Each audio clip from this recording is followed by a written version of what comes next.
ಪ್ರೀತಿಯ ನಾಡ ಬಾಂಧವರೇ, ಭಾರತದ 78ನೇ ಸ್ವಾತಂತ್ರ್ಯೋತ್ಸವದ ಸಂದರ್ಭದಲ್ಲಿ ನಿಮ್ಮೆಲ್ಲರಿಗೂ ಹೃತ್ಪೂರ್ವಕ ಶುಭಾಶಯಗಳನ್ನು ತಿಳಿಸಬಯಸುತ್ತೇನೆ. 2 ಶತಮಾನಗಳ ಬ್ರಿಟಿಷರ ಕ್ರೂರ ದಾಸ್ಯದಿಂದ ಬಿಡುಗಡೆ ಹೊಂದಿ ನಮ್ಮ ದೇಶ ಸ್ವಾತಂತ್ರ್ಯದ ಬೆಳಕನ್ನು ಕಂಡ ಸುದಿನವಿದು. ಇಡೀ ಜಗತ್ತಿಗೆ ಒಪ್ಪಿಕೊಂಡಂತೆ ಭಾರತದಲ್ಲಿ ನಡೆದ ಸ್ವಾತಂತ್ರ್ಯ ಹೋರಾಟಕ್ಕಿಂತ ಹೆಚ್ಚು ಪ್ರಾಮಾಣಿಕವಾದ ಮತ್ತು ಅಹಿಂಸಾತ್ಮಕವಾದ ಇನ್ನೊಂದು ಸ್ವಾತಂತ್ರ್ಯ ಹೋರಾಟ ಚರಿತ್ರೆಯಲ್ಲಿ ನಡೆದಿಲ್ಲ. ಇಂತಹ ಭೂತಪೂರ್ವ ಹೋರಾಟಕ್ಕಾಗಿ ನಮ್ಮ ಬದುಕನ್ನೇ ಮುಡಿಪಾಗಿಟ್ಟ ಹಾಗೂ ಅಮೂಲ್ಯವಾದ ಪ್ರಾಣವನ್ನೇ ಬಲಿದಾನ ಮಾಡಿದ ಎಲ್ಲ ಮಹಾನ್ ಚೇತನಗಳಿಗೆ ಈ ಸಂದರ್ಭದಲ್ಲಿ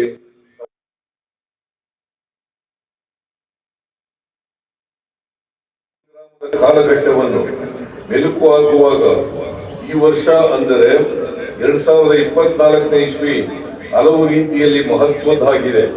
ಮುಖ್ಯವಾಗಿ 1924ರ ಭಾರತೀಯ ರಾಷ್ಟ್ರೀಯ ಕಾಂಗ್ರೆಸ್ನ ಚಾರಿತ್ರಿಕ ಬೆಳಗಾವಿ ಅಧಿವೇಶನ ನಡೆದು 100 ವರ್ಷಗಳಾಗಿವೆ.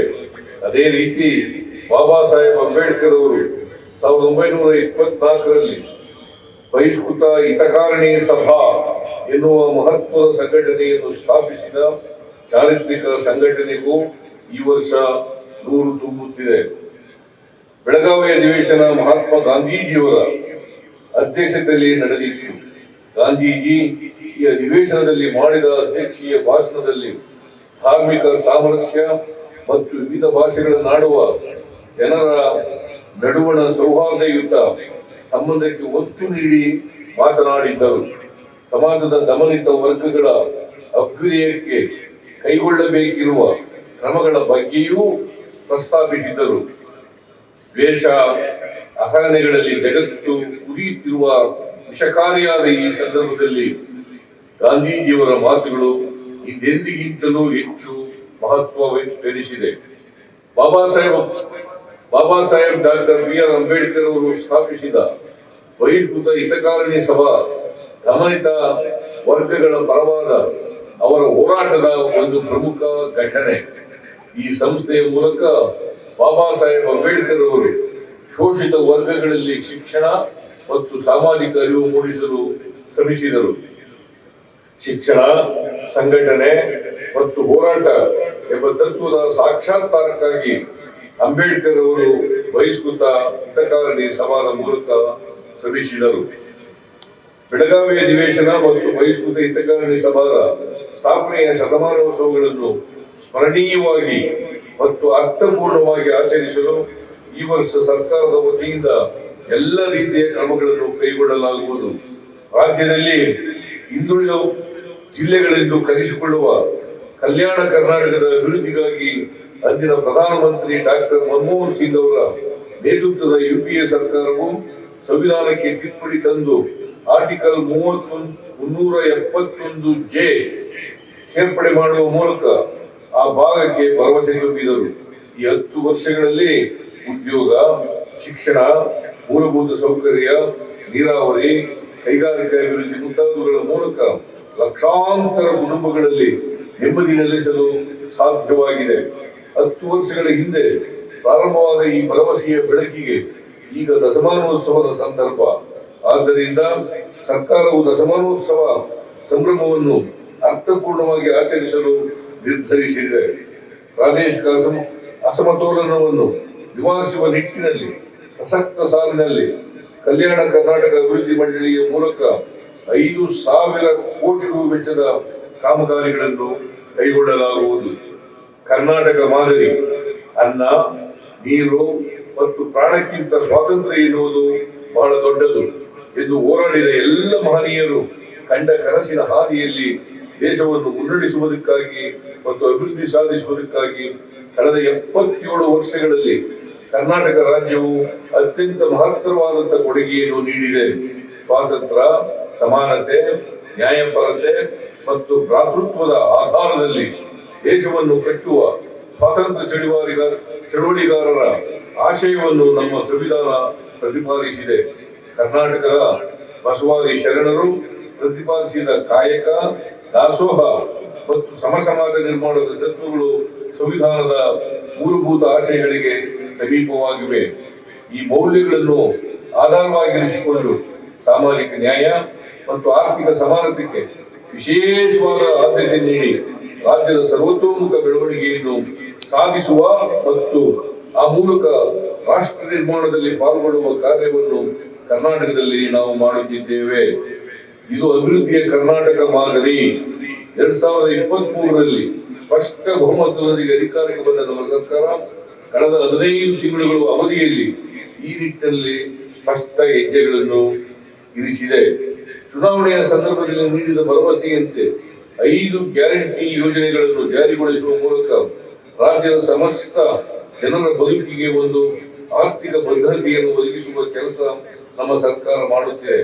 ಹೆಚ್ಚುತ್ತಿರುವ ಆರ್ಥಿಕ ಅಸಮಾನತೆಯಿಂದಾಗಿ ಬಸವಳಿದು ಹೋಗಿರುವ ಜನರ ಬದುಕಿಗೆ ಈ ಯೋಜನೆಗಳು ನೆಮ್ಮದಿ ತಂದಿವೆ. ಯೋಜನೆಗಳ ಮೂಲಕ ಸಂಪತ್ತಿನ ಮರು ಹಂಚಿಕೆ ಒತ್ತು ನೀಡುತ್ತಲೇ ರಾಜ್ಯದ ಆರ್ಥಿಕ ಬೆಳವಣಿಗೆಯನ್ನು ಸುಸ್ಥಿರವಾದ ರೀತಿಯಲ್ಲಿ ಹೆಚ್ಚಿಸಲು ಕೂಡ ಅಷ್ಟೇ ಬದ್ಧತೆಯಿಂದ ಕಾರ್ಯಕ್ರಮಗಳನ್ನು ಹಮ್ಮಿಕೊಂಡಿದ್ದೇವೆ. ಆರ್ಥಿಕ ಬೆಳವಣಿಗೆ ಮತ್ತು ಆರ್ಥಿಕ ಸಮಾನತೆಯನ್ನು ಸಾಧಿಸುವುದರ ಜೊತೆಗೆ ಈ ನೆಲದ ಸಾಮಾಜಿಕ ಸೌಹಾರ್ದತೆ ಮತ್ತು ಸಹಬಾಳ್ವೆಯ ಪರಂಪರೆಯನ್ನು ಮುಂದುವರಿಸಿ ಕರ್ನಾಟಕವನ್ನು ನಿಜ ಅರ್ಥದಲ್ಲಿ ಸರ್ವ ಜನಾಂಗದ ಶಾಂತಿಯ ತೋಟವನ್ನಾಗಿ ರೂಪಿಸಲು ನಾವು ಕಾರ್ಯತತ್ಪರಾಗಿದ್ದೇವೆ. ಕಲ್ಯಾಣ ಯೋಜನೆಗಳು. ನಮ್ಮ 5 ಗ್ಯಾರಂಟಿ ಯೋಜನೆಗಳಾದ ಗೃಹಲಕ್ಷ್ಮಿ, ಶಕ್ತಿ, ಗೃಹ ಜ್ಯೋತಿ, ಅನ್ನಭಾಗ್ಯ ಮತ್ತು ಯುವನಿಧಿ ಯೋಜನೆಗಳಿಂದಾಗಿ ಮಾಸಿಕ ಸರಾಸರಿ 4,000ರಿಂದ 5,000 ರೂಗಳಷ್ಟು ಪ್ರತಿ ಫಲಾನುಭವಿ ಕುಟುಂಬಕ್ಕೆ ಪ್ರತ್ಯಕ್ಷ ಮತ್ತು ಪರೋಕ್ಷವಾಗಿ ಲಭಿಸುತ್ತದೆ. ಇದು ಹಲವು ಕಾರಣಗಳಿಂದ ಸಂಕಷ್ಟದಲ್ಲಿರುವ ಕುಟುಂಬಗಳಿಗೆ ನೇರ ಆರ್ಥಿಕ ನೆರವು ನೀಡುವ ಯೂನಿವರ್ಸಲ್ ಬೇಸಿಕ್ ಇನ್ಕಮ್ ಪರಿಕಲ್ಪನೆ. ಮುಂದುವರಿದ ರಾಷ್ಟ್ರಗಳಲ್ಲಿ ಆರ್ಥಿಕವಾಗಿ ಅಶಕ್ತ ವರ್ಗಗಳಿಗೆ ನೆರವಾಗಲು ಜಾರಿಗೊಳಿಸಲಾಗುತ್ತಿರುವ ಇಂತಹ ಯೋಜನೆಯೊಂದನ್ನು ಅತಿ ದೊಡ್ಡ ಮಟ್ಟದಲ್ಲಿ ಸಾಕಾರಗೊಳಿಸುತ್ತಿರುವ ರಾಜ್ಯ ಕರ್ನಾಟಕ. ಈ ಬಗ್ಗೆ ನಮಗೆ ಹೆಮ್ಮೆ ಇದೆ. ಈ ಯೋಜನೆಗಳು ಮುಂದುವರಿಯಲಿವೆ.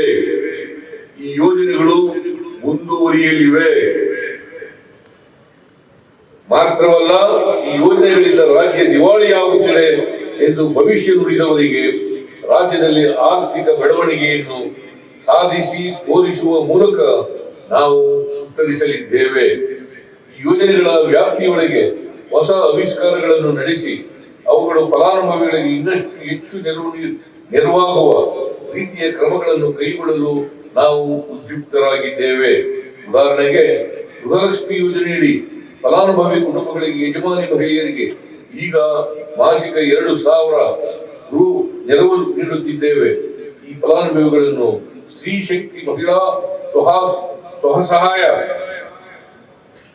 ಸಂಘಗಳಾಗಿ ಸಂಘಟಿಸುವ ಮೂಲಕ ಅವರಿಗೆ ವಿವಿಧ ಹಣಕಾಸು ಸಂಸ್ಥೆಗಳಿಂದ ಆರ್ಥಿಕ ನೆರವು ಒದಗಿಸಿ ವರಮಾನ ತರುವ ವಿವಿಧ ಚಟುವಟಿಕೆಗಳಲ್ಲಿ ಅವರನ್ನು ತೊಡಗಿಸುವ ಯೋಚನೆ ಇದೆ. ಅದೇ ರೀತಿ ಯುವ ನಿಧಿಯ ಫಲಾನುಭವಿಗಳಿಗೆ ಕೌಶಲ್ಯ ಅಭಿವೃದ್ಧಿ ತರಬೇತಿಯನ್ನು ನೀಡಲು ಕ್ರಮ ವಹಿಸಲಾಗುತ್ತಿದೆ. ಶಕ್ತಿ ಯೋಜನೆಯಡಿ ಮಹಿಳೆಯರು 270 ಕೋಟಿ ಟ್ರಿಪ್ ಉಚಿತ ಪ್ರಯಾಣ ಸೌಲಭ್ಯ ಪಡೆಯುವ ಮೂಲಕ 6,541 ಕೋಟಿ ರೂಗಳಷ್ಟು ಪ್ರಮಾಣ ವೆಚ್ಚ ಉಳಿತಾಯ ಮಾಡಿದ್ದಾರೆ. ಗೃಹಲಕ್ಷ್ಮಿ ಯೋಜನೆಯಡಿ 1.20 ಕೋಟಿ ಮಹಿಳೆಯರಿಗೆ ಈವರೆಗೆ 25,259 ಕೋಟಿ ರೂಗಳನ್ನು ನೇರವಾಗಿ ಅವರ ಬ್ಯಾಂಕ್ ಖಾತೆಗೆ ವರ್ಗಾಯಿಸಲಾಗಿದೆ. ಅನ್ನಭಾಗ್ಯ ಯೋಜನೆಯಡಿ ಹೆಚ್ಚುವರಿ ಅಕ್ಕಿ ನೀಡುವುದಾಗಿ ಘೋಷಿಸಲಾಗಿತ್ತು. ಆದರೆ ಕೇಂದ್ರದ ಅಸಹಕಾರದಿಂದ ಅಕ್ಕಿಯ ಬದಲಿಗೆ ನಗದು ವರ್ಗಾವಣೆ ಮಾಡಲಾಗುತ್ತಿದೆ. ಈವರೆಗೆ 1.16 ಕೋಟಿ ಪಡಿತರ ಚೀಟಿಗಳ 4.08 ಕೋಟಿ ಫಲಾನುಭವಿಗಳಿಗೆ 7,763 ರು ನೆರವನ್ನು ನೇರವಾಗಿ ವರ್ಗಾಯಿಸಲಾಗಿದೆ. ಉಚಿತವಾಗಿ 200 ಯೂನಿಟ್ ವರೆಗೆ ವಿದ್ಯುತ್ ನೀಡುವ ಗೃಹ ಜ್ಯೋತಿ ಯೋಜನೆಯ ಸೌಲಭ್ಯವನ್ನು 1.60 ಕೋಟಿ ಕುಟುಂಬಗಳು ಪಡೆದುಕೊಳ್ಳುತ್ತಿವೆ. ಈ ಯೋಜನೆಗಾಗಿ 8,844 ಕೋಟಿ ರು ವೆಚ್ಚ ಮಾಡಲಾಗಿದೆ. ಯುವ ನಿಧಿ ಯೋಜನೆಯಡಿ 1.31 ಲಕ್ಷ ಪದವಿ ಮತ್ತು ಡಿಪ್ಲೊಮಾ ಪಡೆದ ನಿರುದ್ಯೋಗಿಗಳಿಗೆ ನೆರವು ನೀಡಲಾಗುತ್ತಿದ್ದು, ಇದಕ್ಕಾಗಿ 91 ಕೋಟಿ ರುಗಳನ್ನು ಭರಿಸಲಾಗಿದೆ. ನಮ್ಮ ಸರ್ಕಾರದ ಜನಕಲ್ಯಾಣ ಯೋಜನೆಗಳು 5 ಗ್ಯಾರಂಟಿಗಳಿಗಷ್ಟೇ ಸೀಮಿತವಾಗಿಲ್ಲ. ದುರ್ಬಲ ವರ್ಗದವರಿಗೆ ಸಾಮಾಜಿಕ ಭದ್ರತೆ ಒದಗಿಸುವ ವಿವಿಧ ಮಾಸಿಕ ಪಿಂಚಣಿಗಳಡಿ 78.64 ಲಕ್ಷ ಫಲಾನುಭವಿಗಳು ನೇರ ನಗದು ವರ್ಗಾವಣೆಯ ರೂಪದಲ್ಲಿ ನೆರವು ಪಡೆಯುತ್ತಿದ್ದಾರೆ.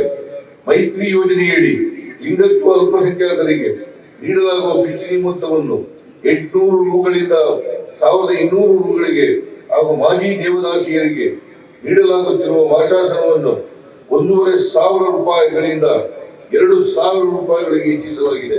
ಇದಕ್ಕಾಗಿ ನಮ್ಮ ರಾಜ್ಯ ಸರ್ಕಾರ ಅಧಿಕಾರಕ್ಕೆ ಬಂದ ನಂತರ ವೃದ್ಧಾಪ್ಯ ವೇತನ, ವಿಧವಾ ವೇತನ, ಮೈತ್ರಿ, ಮನಸ್ವಿನಿ ಮೊದಲಾದ ಸಾಮಾಜಿಕ ಭದ್ರತೆ ಯೋಜನೆಗಳಲ್ಲಿ 13,027 ಕೋಟಿ ರು ವೆಚ್ಚ ಮಾಡಲಾಗಿದೆ.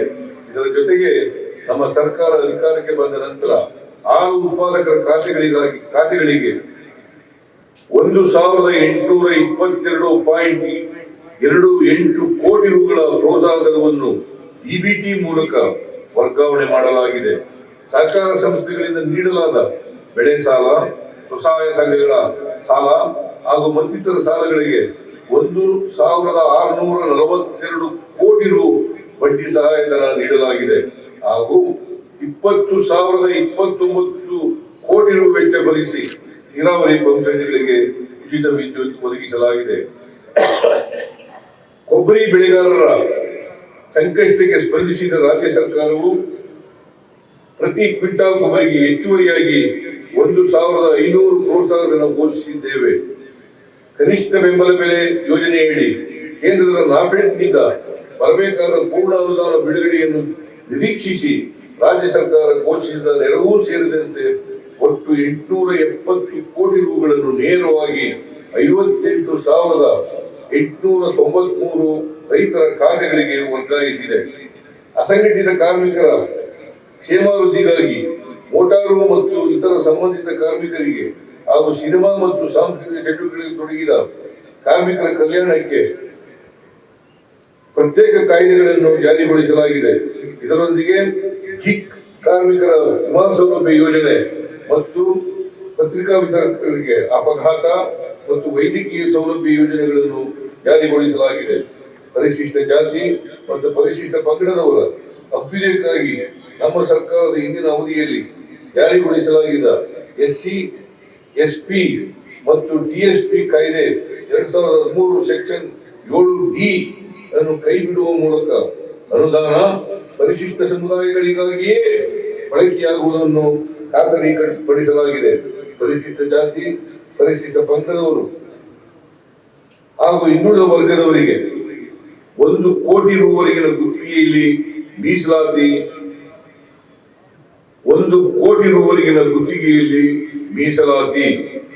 ಸರ್ಕಾರಿ ಹುದ್ದೆಗಳಿಗೆ ಹೊರಗುತ್ತಿಗೆ ಆಧಾರದ ನೇಮಕಾತಿಯಲ್ಲಿ ಮೀಸಲಾತಿ. ಮಹಿಳಾ ಉದ್ಯಮಿಗಳಿಗೆ KSFCಯಲ್ಲಿ 4% ಬಡ್ಡಿ ದರದಲ್ಲಿ ನೀಡುವ ಸಾಲದ ಮಿತಿ 5 ಕೋಟಿ ರುಗಳಿಗೆ ಹೆಚ್ಚಳ ಮುಂತಾದ ಉಪಕ್ರಮಗಳ ದುರ್ಬಲ ವರ್ಗಗಳ ಕುರಿತ ನಮ್ಮ ಕಾಳಜಿ ಸಾಕ್ಷಿಯಾಗಿವೆ. ಕರ್ನಾಟಕ ವಸತಿ ಶಿಕ್ಷಣ ಸಂಸ್ಥೆಯಡಿ ಹೋಬಳಿಗೊಂದು ವಸತಿ ಶಾಲೆ ಪ್ರಾರಂಭಿಸುವ ಗುರಿಯನ್ನು ಹೊಂದಿದ್ದು, ಪ್ರಸಕ್ತ ಸಾಲಿನಲ್ಲಿ 20 ಹೊಸ ವಸತಿ ಶಾಲೆಗಳು ಹಾಗೂ ಪರಿಶಿಷ್ಟ ಜಾತಿ, ಪರಿಶಿಷ್ಟ ಪಂಗಡ, ಹಿಂದುಳಿದ ವರ್ಗ ಮತ್ತು ಅಲ್ಪಸಂಖ್ಯಾತ ಸಮುದಾಯದವರಲ್ಲಿ ಉನ್ನತ ಶಿಕ್ಷಣಕ್ಕೆ ಉತ್ತೇಜನ ನೀಡಲು ಪೂರಕವಾಗಿ ಹೊಸದಾಗಿ ಒಟ್ಟು 295 ಮೆಟ್ರಿಕ್ ನಂತರದ ವಿದ್ಯಾರ್ಥಿ ನಿಲಯಗಳನ್ನು ಮಂಜೂರು ಮಾಡಲಾಗಿದೆ.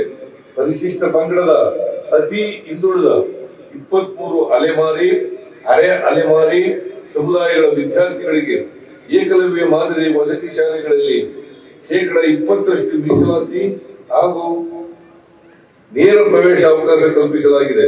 ಅಲ್ಲದೆ ಮಹರ್ಷಿ ವಾಲ್ಮೀಕಿ ಆದಿವಾಸಿ ಬುಡಕಟ್ಟು ವಸತಿ ಶಾಲೆಗಳ ವಿದ್ಯಾರ್ಥಿಗಳ ಸಂಖ್ಯಾಬಲವನ್ನು 25ರಿಂದ 40ಕ್ಕೆ ಹೆಚ್ಚಿಸಲಾಗಿದೆ. ಹಿಂದುಳಿದ ವರ್ಗಗಳ ವಿದ್ಯಾರ್ಥಿಗಳಿಗಾಗಿ ಬಾಡಿಗೆ ಕಟ್ಟಡದಲ್ಲಿರುವ 30 ವಿದ್ಯಾರ್ಥಿ ನಿಲಯಗಳ ಸ್ವಂತ ಕಟ್ಟಡ ನಿರ್ಮಾಣ ಕಾರ್ಯ ಕೈಗೆತ್ತಿಕೊಳ್ಳಲಾಗಿದೆ. ಅಲ್ಪಸಂಖ್ಯಾತ ಸಮುದಾಯಗಳ ಶೈಕ್ಷಣಿಕ ಅಭಿವೃದ್ಧಿಗಾಗಿ 100 ಹೊಸ ಮೌಲಾನಾ ಆಜಾದ್ ಶಾಲೆಗಳ ಪ್ರಾರಂಭ ಹಾಗೂ 50 ಸಂಖ್ಯಾಬಲವುಳ್ಳ 25 ಮೊರಾರ್ಜಿ ದೇಸಾಯಿ ವಸತಿ ಶಾಲೆಗಳನ್ನು ಪ್ರಾರಂಭಿಸಲು ಕ್ರಮ ಕೈಗೊಳ್ಳಲಾಗಿದೆ. ಸ್ವಂತ ಕಟ್ಟಡ ಹೊಂದಿರುವ 25 ಮೊರಾರ್ಜಿ ದೇಸಾಯಿ ವಸತಿ ಶಾಲೆಗಳಲ್ಲಿ ಪದವಿ ಪೂರ್ವ ಶಿಕ್ಷಣವನ್ನು ಪ್ರಾರಂಭಿಸಲಾಗಿದೆ. ಮಧ್ಯಾಹ್ನದ ಉಪಹಾರ ಯೋಜನೆಯಡಿ ಅಜೀಂ ಪ್ರೇಮ್ಜಿ ಪ್ರತಿಷ್ಠಾನದ ಸಹಯೋಗದೊಂದಿಗೆ ಮೊಟ್ಟೆ ಅಥವಾ ಚಿಕ್ಕಿ ಅಥವಾ ಬಾಳೆಹಣ್ಣಿನ ವಿತರಣೆಯನ್ನು ವಾರದಲ್ಲಿ 2 ದಿನಗಳಿಂದ 6 ದಿನಗಳಿಗೆ ಹೆಚ್ಚಿಸಲಾಗಿದೆ.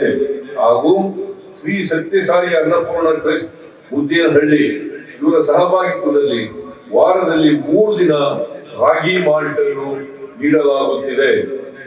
ರಾಜ್ಯದ ಸರ್ಕಾರಿ ಪ್ರಾಥಮಿಕ ಶಾಲೆಗಳಿಗೆ 11,494 ಶಿಕ್ಷಕರನ್ನು ನೇಮಿಸಿಕೊಳ್ಳಲಾಗಿದೆ. ಬಾಕಿ ಇರುವ ಹುದ್ದೆಗಳನ್ನು ಹಂತ ಹಂತವಾಗಿ ಭರ್ತಿ ಮಾಡುವ ಪ್ರಕ್ರಿಯೆ ಪ್ರಾರಂಭಿಸುತ್ತೇವೆ. ಮುಕ್ತ ನಿರ್ಭೀತ ಸಮಾಜದ ನಿರ್ಮಾಣ ಹಾಗೂ ವೈಜ್ಞಾನಿಕ ತಳಹದಿಯ ಮೇಲೆ ಉನ್ನತ ಶಿಕ್ಷಣ ವ್ಯವಸ್ಥೆ ರೂಪಿಸಲು ರಾಜ್ಯ ಶಿಕ್ಷಣ ನೀತಿಯನ್ನು ರೂಪಿಸಲಾಗುತ್ತಿದೆ. ಇದಕ್ಕಾಗಿ ಸರ್ಕಾರವು ರಚಿಸಿದ್ದ ರಾಜ್ಯದ ಶಿಕ್ಷಣ ನೀತಿ ಆಯೋಗದ ಮಧ್ಯಂತರ ವರದಿಯ ಆಧಾರದಲ್ಲಿ ಪದವಿ ಶಿಕ್ಷಣದ ಅವಧಿ ಹಾಗೂ ಪಠ್ಯಕ್ರಮವನ್ನು ಪರಿಷ್ಕರಿಸಲಾಗಿದೆ. ನಮ್ಮ ಸರ್ಕಾರ ಅಧಿಕಾರಕ್ಕೆ ಬಂದ ನಂತರದ 2 ಮುಂಗಾರು ಹಂಗಾಮಗಳಲ್ಲಿ ರಾಜ್ಯ ಸಂಪೂರ್ಣ ವಿಭಿನ್ನ ಪರಿಸ್ಥಿತಿಯನ್ನು ಎದುರಿಸುತ್ತಿದೆ. ಕಳೆದ ವರ್ಷ ತೀವ್ರ ಬರಗಾಲಕ್ಕೆ ತುತ್ತಾದರೆ ಈ ಬಾರಿ ಅತಿವೃಷ್ಟಿಗೆ ಒಳಗಾಗಿದೆ. ಕೇಂದ್ರ ಸರ್ಕಾರವು ಬರ ಪರಿಹಾರದ ಮೊತ್ತವನ್ನು ತಡವಾಗಿ ನೀಡಿದರೂ ರಾಜ್ಯದಲ್ಲಿ ಬರದಿಂದಾಗಿ ಜನರಿಗೆ ಹೆಚ್ಚಿನ ಅನಾನುಕೂಲಗಳು ಆಗದಂತೆ ಮುನ್ನೆಚ್ಚರಿಕೆ ವಹಿಸಲಾಯಿತು. NDRF ಅಡಿ ಪರಿಹಾರದ ಬಿಡುಗಡೆಯಾಗುವ ಮೊದಲೇ ರಾಜ್ಯ ಸರ್ಕಾರ ಬರಗಾಲದಿಂದ ಬಾಧಿತರಾದ ಪ್ರತಿ ರೈತರಿಗೆ 2,000 ರೂಪಾಯಿವರೆಗೆ ಒಟ್ಟು 636.45 ಕೋಟಿ ರೂಗಳ ಮಧ್ಯಂತರ ಪರಿಹಾರವನ್ನು ವಿತರಿಸಿತು. ಒಟ್ಟಾರೆಯಾಗಿ ಬೆಳೆ ನಷ್ಟ ಅನುಭವಿಸಿದ 38,58,737 ರೈತರಿಗೆ 3,454.66 ಕೋಟಿ ರು ಬೆಳೆಹಾನಿ ಪರಿಹಾರವನ್ನು NDRF ಅಡಿ ವಿತರಿಸಲಾಗಿದೆ. ಇದರೊಂದಿಗೆ 17.88 ಲಕ್ಷ ಸಣ್ಣ ಮತ್ತು ಅತಿ ಸಣ್ಣ ಕುಟುಂಬಗಳಿಗೆ ಜೀವನ ನಿರ್ವಹಣೆಗಾಗಿ ಒಟ್ಟು 512.83 ಕೋಟಿ ರೂಗಳಷ್ಟು ಜೀವನೋಪಾಯ ಪರಿಹಾರ ವಿತರಿಸಲಾಗಿದೆ. ಪ್ರವಾಹ ಪೀಡಿತ ಜಿಲ್ಲೆಗಳಿಗೆ ನಾನು ಸ್ವತಃ ಭೇಟಿ ನೀಡಿದ್ದೇನೆ. ನಮ್ಮ ಸಚಿವರುಗಳು ಜಿಲ್ಲೆಗಳಲ್ಲಿದ್ದು ಪರಿಸ್ಥಿತಿಯನ್ನು ನಿಭಾಯಿಸಿದ್ದಾರೆ. ಜೀವಹಾನಿ, ಜಾನುವಾರುಗಳ ಸಾವು ಹಾಗೂ ಮನೆ ಹಾನಿಗಳಿಗೆ ತ್ವರಿತವಾಗಿ ಪರಿಹಾರ ಒದಗಿಸುವಂತೆ ಸೂಚಿಸಲಾಗಿದೆ. ಮನೆ ಕಳೆದುಕೊಂಡವರಿಗೆ 1.2 ಲಕ್ಷ ರು ಪರಿಹಾರದೊಂದಿಗೆ ಮನೆ ಹಂಚಿಕೆ ಮಾಡಲು ಕ್ರಮ ವಹಿಸಿದ್ದೇವೆ. ಅಭಿವೃದ್ಧಿ ಮತ್ತು ಪರಿಸರ ನಡುವೆ ಸಮತೋಲನ ಸಾಧಿಸುವುದು ಅತಿ ಅಗತ್ಯ ಎಂಬ ಪ್ರಕೃತಿಯ ಎಚ್ಚರಿಕೆಯನ್ನು ನಾವು ಗಂಭೀರವಾಗಿ ಪರಿಗಣಿಸಬೇಕಾಗಿದೆ. ಈ ನಿಟ್ಟಿನಲ್ಲಿ ಭೂ ವೈಜ್ಞಾನಿಕ ಸರ್ವೇಕ್ಷಣಾ ಸಂಸ್ಥೆಯು ರಾಜ್ಯದ ಪಶ್ಚಿಮ ಘಟ್ಟಗಳ ವ್ಯಾಪ್ತಿಗೆ ಒಳಪಡುವ ಚಿಕ್ಕಮಗಳೂರು, ದಕ್ಷಿಣ ಕನ್ನಡ, ಉಡುಪಿ, ಉತ್ತರ ಕನ್ನಡ, ಕೊಡಗು, ಶಿವಮೊಗ್ಗ ಮತ್ತು ಹಾಸನ ಜಿಲ್ಲೆಗಳಿಂದ 250 ಗ್ರಾಮ ಪಂಚಾಯತ್ಗಳ ವ್ಯಾಪ್ತಿಯಲ್ಲಿ ಭೂ ಕುಸಿತ ಸಂಭವಿಸಬಹುದಾದ 1,351 ಗ್ರಾಮಗಳನ್ನು ಗುರುತಿಸಿದೆ. ಈ ಪ್ರದೇಶಗಳಲ್ಲಿ ಭೂ ಕುಸಿತ ತಡೆಗಟ್ಟಲು ಭೂ ವೈಜ್ಞಾನಿಕ ಸರ್ವೇಕ್ಷಣಾ ಸಂಸ್ಥೆ ಮತ್ತು national institute of rock mechanics ಸಹಯೋಗದಲ್ಲಿ 100 ಕೋಟಿ ರು ವೆಚ್ಚದಲ್ಲಿ ಉಪಶಮನ ಕ್ರಮಗಳನ್ನು ಕೈಗೊಳ್ಳಲಾಗುತ್ತಿದೆ. ಮಾನವ ವನ್ಯ ಪ್ರಾಣಿ ಸಂಘರ್ಷ ನಾವು ಎದುರಿಸುವ ಪ್ರಮುಖ ಸವಾಲಾಗಿದೆ. ಇದನ್ನು ಸಮರ್ಥವಾಗಿ ತಡೆಗಟ್ಟುವ ನಿಟ್ಟಿನಲ್ಲಿ ನಮ್ಮ ಸರ್ಕಾರ ಅಧಿಕಾರಕ್ಕೆ ಬಂದ ನಂತರ 120 ಕಿಲೋಮೀಟರ್ ರೈಲ್ವೆ ಬ್ಯಾರಿಕೇಡ್ ನಿರ್ಮಾಣ ಮಾಡಲಾಗುತ್ತಿದೆ. ಇದರೊಂದಿಗೆ 7 ಆನೆ ಟಾಸ್ಕ್ ಫೋರ್ಸ್ ಹಾಗೂ 2 ಚಿರತೆ ಟಾಸ್ಕ್ ಫೋರ್ಸ್ ರಚಿಸಲಾಗಿದೆ. ಇತ್ತೀಚೆಗೆ ಮಾನವ ಆನೆ ಸಂಘರ್ಷ ತಡೆಗಟ್ಟುವ ಕುರಿತು ಬೆಂಗಳೂರಿನಲ್ಲಿ ಅಂತಾರಾಷ್ಟ್ರೀಯ ಸಮ್ಮೇಳನವನ್ನು ಆಯೋಜಿಸಲಾಗಿದೆ. ನಮ್ಮ ಸರ್ಕಾರ ಅಸ್ತಿತ್ವಕ್ಕೆ ಬಂದ ಮೇಲೆ ವಿವಿಧ ವಸತಿ ಯೋಜನೆಗಳಡಿ ಒಟ್ಟು 3,690 ಕೋಟಿ ರು ವೆಚ್ಚದಲ್ಲಿ 2.38 ಲಕ್ಷ ಮನೆಗಳನ್ನು ಪೂರ್ಣಗೊಳಿಸಲಾಗಿದೆ. ಪ್ರಧಾನಮಂತ್ರಿ ಆವಾಸ್ ಯೋಜನಾ ಅಡಿ ಫಲಾನುಭವಿಗಳಿಗೆ ಆರ್ಥಿಕವಾಗಿ ಹೊರೆಯಾಗಿದ್ದ ವಂತಿಗೆಯಲ್ಲಿ ತಲಾ 4 ಲಕ್ಷ ರುಗಳಂತೆ ರಾಜ್ಯ ಸರ್ಕಾರವೇ ಭರಿಸಲು ತೀರ್ಮಾನಿಸಿ ಅರ್ಧಕ್ಕೆ ನಿಂತಿದ್ದ ಮನೆಗಳ ನಿರ್ಮಾಣ ಮತ್ತೆ ಪ್ರಾರಂಭವಾಗಿದೆ. ಈಗಾಗಲೇ 36,781 ಮನೆಗಳನ್ನು ಪೂರ್ಣಗೊಳಿಸಿ ಫಲಾನುಭವಿಗಳಿಗೆ ಹಸ್ತಾಂತರಿಸುವ ಮೂಲಕ ಬಡಜನರ ಸ್ವಂತ ಸೂರಿನ ಕನಸನ್ನು ಸಾಕಾರಗೊಳಿಸಿದ್ದೇವೆ. ಹಾಗೆಯೇ ಇನ್ನುಳಿದ ಮನೆಗಳನ್ನು ಪೂರ್ಣಗೊಳಿಸಲು ಅಗತ್ಯವಿರುವ ಕ್ರಮಗಳನ್ನು ಕೈಗೊಂಡಿದ್ದೇವೆ. ಜನರಿಗೆ ಸರಳವಾಗಿ ಪಾರದರ್ಶಕವಾಗಿ ನಾಗರಿಕ ಸೇವೆಗಳನ್ನು ದೊರಕಿಸಲು ನಮ್ಮ ಸರ್ಕಾರವು ಹಲವು ಉಪಕ್ರಮಗಳನ್ನು ಕೈಗೊಂಡಿದೆ. ಈ ನಿಟ್ಟಿನಲ್ಲಿ ಪಹಣಿಗೆ ಆಧಾರ್ ಜೋಡಣೆ, ಆಟೋ ಮ್ಯೂಟೇಷನ್ ಸೌಲಭ್ಯ, ಬಗರುಕುಂ ಸಾಗುವಳಿ ತಂತ್ರಾಂಶ, ಕಂದಾಯ ದಾಖಲೆಗಳ ಡಿಜಿಟಲೀಕರಣ, ನಗರಾಸ್ತಿ ಮಾಲೀಕತ್ವದ ಹಕ್ಕು ದಾಖಲೆಗಳ ಯೋಜನೆ ಮೊದಲಾದವುಗಳ ರೈತರ ಜನಸಾಮಾನ್ಯರ ಸಮಯ ಹಾಗೂ ಶ್ರಮ ಉಳಿತಾಯ ಮಾಡುವಂತಹ ಮಹತ್ವದ ಕ್ರಮಗಳಾಗಿವೆ. ಗ್ರಾಮೀಣ ಪ್ರದೇಶದ ಜನರು ತಮ್ಮ ಗ್ರಾಮ ಪಂಚಾಯಿತಿಯಲ್ಲಿಯೇ ಸಕಾಲದಲ್ಲಿ ಜನನ ಮರಣ ನೋಂದಣಿ ಮಾಡುವ ಉದ್ದೇಶದಿಂದ ರಾಜ್ಯದ ಎಲ್ಲ 5,950 ಗ್ರಾಮ ಪಂಚಾಯಿತಿಗಳಲ್ಲಿರುವ ಗ್ರಾಮ ಪಂಚಾಯಿತಿ ಕಾರ್ಯದರ್ಶಿಗಳನ್ನು ಜನನ ಮರಣ ಉಪನೋಂದಣಾಕಾರಿಗಳನ್ನಾಗಿ ನೇಮಿಸಲಾಗಿದೆ. ನೋಂದಣಿ ಮತ್ತು ಮುದ್ರಾಂಕ, ಗ್ರಾಮೀಣಾಭಿವೃದ್ಧಿ ಮತ್ತು ಪಂಚಾಯತ್ ರಾಜ್ ಇಲಾಖೆ ಸೇರಿದಂತೆ ವಿವಿಧ ಇಲಾಖೆಗಳಲ್ಲಿ ವರ್ಗಾವಣೆಯಲ್ಲಿ ಪಾರದರ್ಶಕತೆ ತರಲು ಕೌನ್ಸಿಲಿಂಗ್ ವ್ಯವಸ್ಥೆಯನ್ನು ಅಳವಡಿಸಲಾಗಿದೆ. ಗ್ರಾಮೀಣ ಪ್ರದೇಶದಲ್ಲಿ ದುಡಿಯುವ ತಾಯಂದಿರ ಅನುಕೂಲಕ್ಕಾಗಿ 4,000 ಪಂಚಾಯಿತಿಗಳಲ್ಲಿ ಕೂಸಿನ ಮನೆ ಶಿಶುಪಾಲನಾ ಕೇಂದ್ರಗಳನ್ನು ಸ್ಥಾಪಿಸಲಾಗಿದೆ. ಆರ್ಥಿಕ ಅಭಿವೃದ್ಧಿ, ಈಗಾಗಲೇ ಹೇಳಿದಂತೆ ಕಲ್ಯಾಣ ಯೋಜನೆಗಳ ಜೊತೆಗೆ ಆರ್ಥಿಕ ಅಭಿವೃದ್ಧಿ ದರದ ವೇಗ ಹೆಚ್ಚಿಸಲು ಉದ್ಯಮ, ಕೃಷಿ, ಮೂಲಭೂತ ಸೌಕರ್ಯ ಮುಂತಾದ ಕ್ಷೇತ್ರಗಳಲ್ಲಿ ಬಹುಮುಖಿ ಯೋಜನೆಗಳನ್ನು ಸರ್ಕಾರ ಹಮ್ಮಿಕೊಂಡಿದೆ. ರಾಜ್ಯದ ಸಮಗ್ರ ಅಭಿವೃದ್ಧಿಯೇ ನಮ್ಮ ಗುರಿ ಮತ್ತು ಧ್ಯೇಯವಾಗಿದೆ. 2023-24 ಸಾಲಿನಲ್ಲಿ ಕರ್ನಾಟಕ ರಾಜ್ಯವು 54,427 ಕೋಟಿ ರು ವಿದೇಶಿ ಬಂಡವಾಳ ಹೂಡಿಕೆ ಆಕರ್ಷಿಸುವುದರೊಂದಿಗೆ ದೇಶದಲ್ಲಿ 3ನೇ ಸ್ಥಾನದಲ್ಲಿದೆ. 2023-24 ಸಾಲಿನಲ್ಲಿ ವಿವಿಧ ಉದ್ಯಮ ಸಂಸ್ಥೆಗಳೊಂದಿಗೆ 13 ಒಪ್ಪಂದಗಳನ್ನು ಮಾಡಿಕೊಳ್ಳಲಾಗಿದೆ. ಇವುಗಳ ಅಡಿಯಲ್ಲಿ ರಾಜ್ಯದಲ್ಲಿ 42,915 ಕೋಟಿ ರು ಹೂಡಿಕೆಯಾಗಿ ಸುಮಾರು 22,600 ಹೊಸ ಉದ್ಯೋಗಗಳು ಸೃಷ್ಟಿಯಾಗುವ ನಿರೀಕ್ಷೆ ಇದೆ. 2023-24 ಸಾಲಿನಲ್ಲಿ ರಾಜ್ಯ ಏಕಗವಾಕ್ಷಿ ಅನುಮೋದನಾ ಸಮಿತಿಗಳಲ್ಲಿ 591 ಬಂಡವಾಳ ಹೂಡಿಕೆ ಯೋಜನೆಗಳಿಗೆ ಅನುಮೋದನೆ ನೀಡಲಾಗಿದ್ದು, ಇವುಗಳಿಂದ ಸುಮಾರು 84,232 ಕೋಟಿ ರು ಬಂಡವಾಳ ಹರಿದು ಬರಲಿದ್ದು 1,56,986 ಜನರಿಗೆ ಉದ್ಯೋಗಾವಕಾಶ ಕಲ್ಪಿಸಲಾಗಿದೆ. 2023-24 ಸಾಲಿನಲ್ಲಿ ರಾಜ್ಯವು 1,66,545 ಮಿಲಿಯನ್ ಅಮೆರಿಕನ್ ಡಾಲರ್ ಮೊತ್ತದ ರಫ್ತು ಮಾಡಿ ಮೊದಲನೇ ಸ್ಥಾನದಲ್ಲಿದೆ. ಕಳೆದ ಸಾಲಿಗೆ ಹೋಲಿಸಿದರೆ ರಾಜ್ಯವು 5.20% ಪ್ರಗತಿಯನ್ನು ಸಾಧಿಸಿದೆ.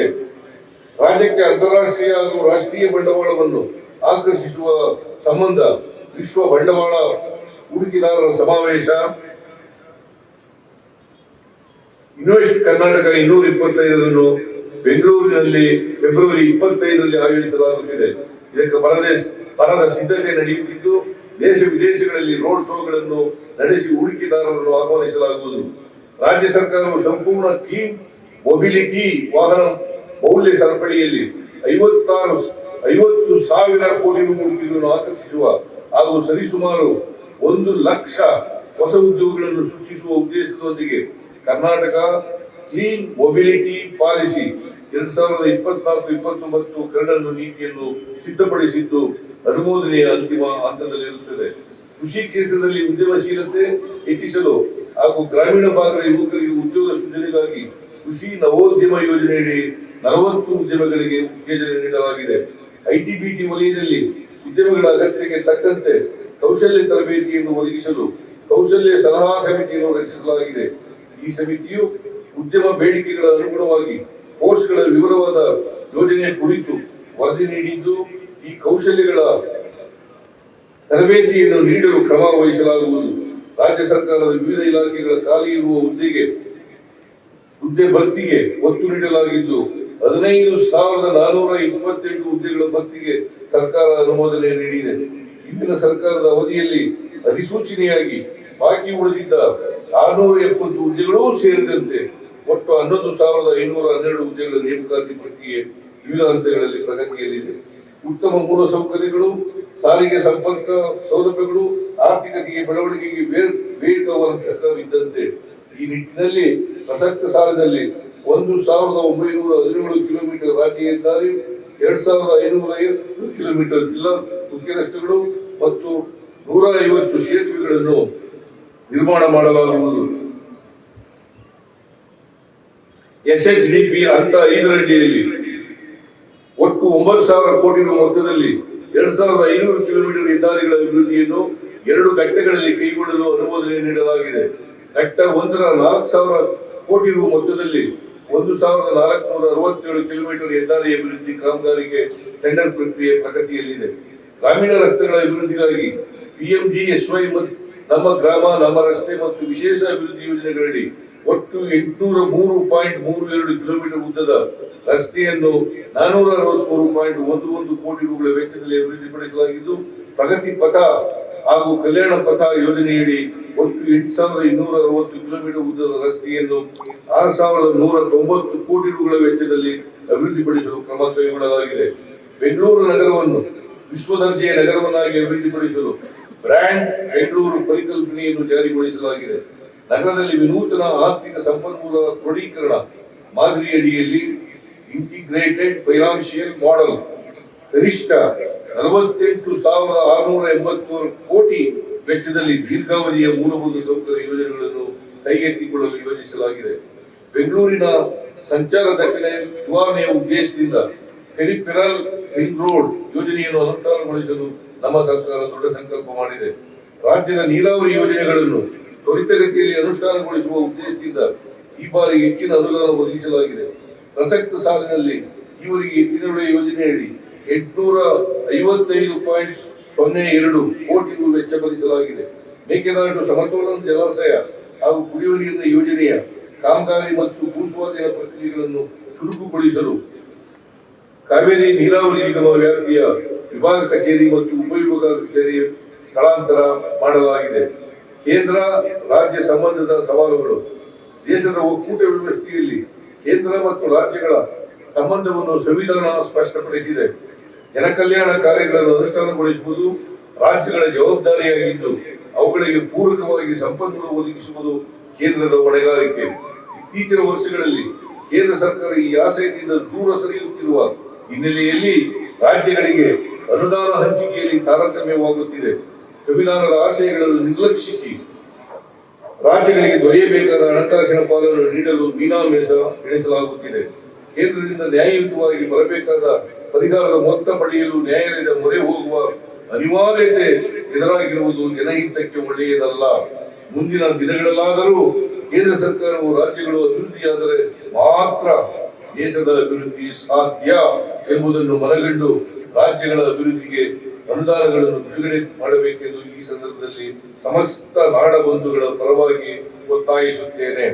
ಅಂತೆಯೇ ಜನತೆಯ ತೀರ್ಪನ್ನು ಧಿಕ್ಕರಿಸಿ ನಡೆಸುವ ಹಿಂಬಾಗಿಲ ರಾಜಕಾರಣವನ್ನು ಇತಿಹಾಸದಲ್ಲಿ ಜನತೆ ಎಂದಿಗೂ ಕ್ಷಮಿಸಲ್ಲ.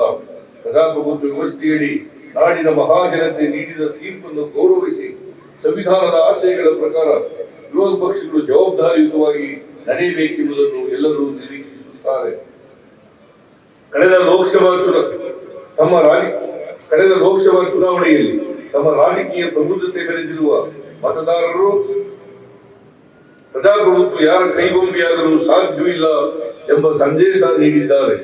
ದೇಶದ ಚಲನಶೀಲ ಸ್ಪಂದನಾಶೀಲ ಪ್ರಜಾಪ್ರಭುತ್ವಕ್ಕೆ ನಮ್ಮ ಸಂವಿಧಾನವೇ ಶ್ರೀರಕ್ಷೆಯಾಗಿದೆ. ದೇಶದಲ್ಲಿ ನಮ್ಮ ಪ್ರಜಾಪ್ರಭುತ್ವವು ಕ್ರಿಯಾಶೀಲವಾಗಲು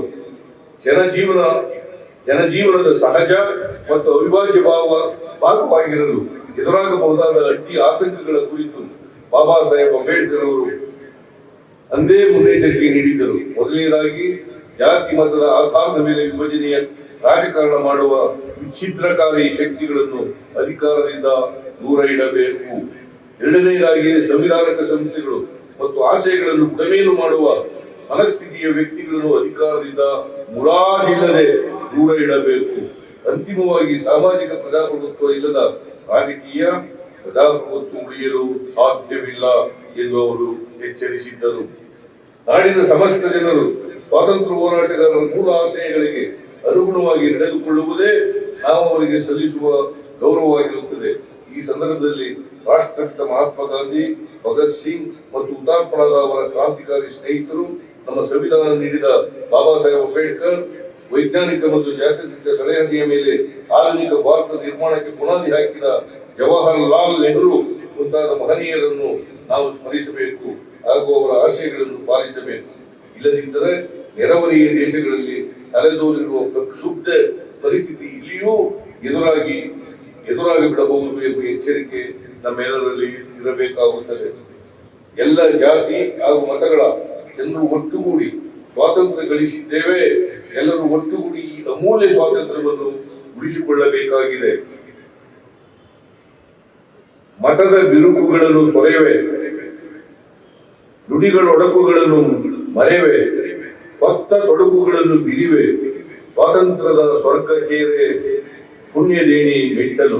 ರಾಷ್ಟ್ರಕವಿ ಕುವೆಂಪು ಅವರ ಈ ಸಾಲುಗಳಂತೆ ಜಾತಿ, ಧರ್ಮ, ಮತ, ಭಾಷೆಯ ಆಧಾರದ ಭೇದ ಭಾವಗಳನ್ನು ಮರೆತು ದೇಶದ ವೈವಿಧ್ಯತೆಯನ್ನು ಗೌರವಿಸುತ್ತಾ ಅಖಂಡತೆಯನ್ನು ಪಾಲಿಸುತ್ತಾ ಅಭಿವೃದ್ಧಿ ಪಥದಲ್ಲಿ ಮುನ್ನಡೆಯಬೇಕಾಗಿದೆ. ಎಲ್ಲರಿಗೂ ಸಾಮಾಜಿಕ ಹಾಗೂ ಆರ್ಥಿಕ ಸ್ವಾತಂತ್ರ್ಯ ದೊರಕಿಸುವ ಮೂಲಕ ರಾಜಕೀಯ ಸ್ವಾತಂತ್ರ್ಯ ಅಭಾವಿತವಾಗುವಂತೆ ಶ್ರಮಿಸಬೇಕಾಗಿದೆ.